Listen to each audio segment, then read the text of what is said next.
Ok. Alléluia, alléluia, alléluia à tous les chrétiens du monde entier. Je vous salue dans le bon précieux nom de notre Seigneur Jésus-Christ. Je vais encore vous apporter un verset. Et sur ce verset, je vais poser la question à ceux qui disent que Jésus-Christ dans la chair là, que ce n'est pas lui le Dieu créateur de tout, que c'est Jésus-Christ en esprit qui est Dieu le créateur de tout, que ce que nous voyons là, ce n'est pas Dieu, que Dieu c'est en lui-même, que c'est l'esprit qui est en lui là, qui est Dieu. C'est ce que les gens disent ça. C'est pour cela qu'ils disent que ce n'est pas ce que nous voyons là, que Dieu est là.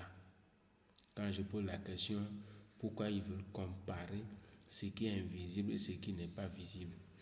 Parce que dans Jean 4, verset 24, on a dit Dieu est esprit. Il faut que tout ce qu'il adore, l'adore en esprit et en vérité.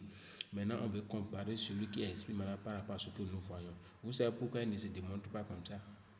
Vous savez pourquoi lui ne s'affiche pas dans la chair? Et il ne s'affichera jamais dans la chair. C'est vous qui pensez que Dieu est votre ami pour se démontrer à vous là. Vous vous êtes trompé. Je vais vous donner un verset tout à l'heure. Et c'est sur ce verset que je vais vous poser des questions.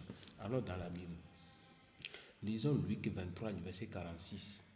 On a dit, Jésus-Christ, Jésus s'écria d'une voix forte, Père, je remets mon esprit entre tes mains.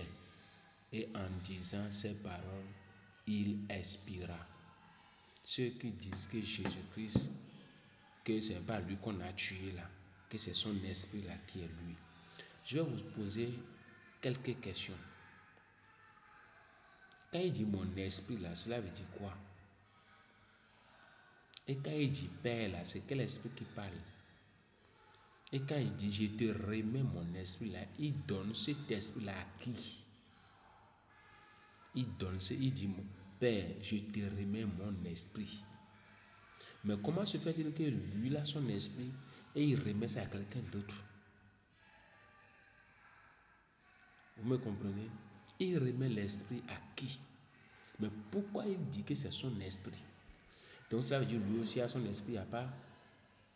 Donc Dieu même a son esprit à part plus que son Père, comme bien quelqu'un qui est supérieur à qui il devrait donner son esprit encore. Allez relire le verset et venez m'expliquer. Donc Jésus est en esprit là, c'est ça. C'est son esprit là qu'il est en train de remettre. Lui m'a dit, je te remets mon esprit.